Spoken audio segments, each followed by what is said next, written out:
বিগত অন্তর্বর্তীকালীন সরকারের সময় অনেকেই গ্যাজেটভুক্ত হতে পারেননি তাদের দলীয় রাজনৈতিক পরিচয় থাকার কারণে। জুলাই যারা আহত হয়েছে তারা এখনো অনেকেই সঠিকভাবে ভাতা পাচ্ছেন না বা ভাতা তাদেরকে সঠিকভাবে পৌঁছে দেওয়ার ব্যাপারে কি উদ্যোগ নিয়েছেন? এই বিষয়ে আমি যেটা বলবো যে যারা গ্যাজেটভুক্ত আহত জুলাই যোদ্ধা রয়েছেন তারা প্রত্যেকেই সরকারের নিয়ম অনুযায়ী এখানে তাদের বাজেট আগে থেকেই বরাদ্দ থাকে এবং সরাসরি অ্যাকাউন্ট পে এর মাধ্যমে তাদের ভাতাটি তাদের কাছে পৌঁছে যায়।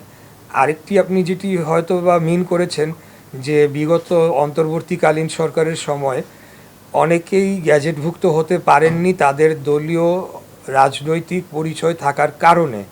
এখন আমরা সেই জিনিসটা লক্ষ্য করতে পারছি যে তাদেরকে চিকিৎসা বঞ্চিত করা হয়েছিল যেহেতু তারা ভিন্ন কোনো রাজনৈতিক মতাদর্শের ছিলেন।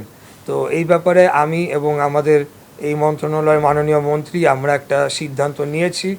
আমরা আগে যেরকম এই আবেদনগুলো ডিসি অফিসের মাধ্যমেই কেবল নিষ্পত্তি করা হতো, আমরা এই আমাদের মন্ত্রণালয়ে আলাদা ডেস্ক খুলব, একাধিক ডেস্ক খুলব এবং সেখানে ইনভেস্টিগেট করার জন্যে প্রত্যেকটি কেসকে ইনভেস্টিগেট করার জন্য আমরা লোকবল নিয়োগ দিব, যাতে করে যারা বাদ পড়েছেন বা যে কোনো কারণেই হোক, আমি কারো সমালোচনার দিকে আজকে যেতে চাচ্ছি না, যে কারণেই বাদ পড়েছেন তাদেরকে যাতে আমরা দ্রুততম সময় অন্তর্ভুক্ত করে তাদের প্রাপ্য চিকিৎসাটা নিশ্চিত করতে পারি।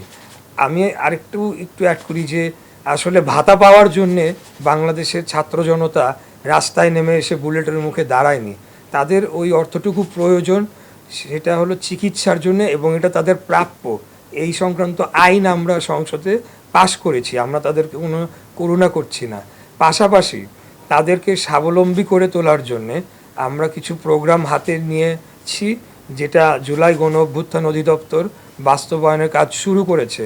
মানে আপনারা জানেন এটা একটা নতুন অধিদপ্তর, তাদের হয়তোবা কিছুটা এক্সপিরিয়েন্সের ঘাটতির কারণে যত দ্রুত এটাকে বাস্তবায়ন করার প্রয়োজন ছিল সেটি হয় নাই।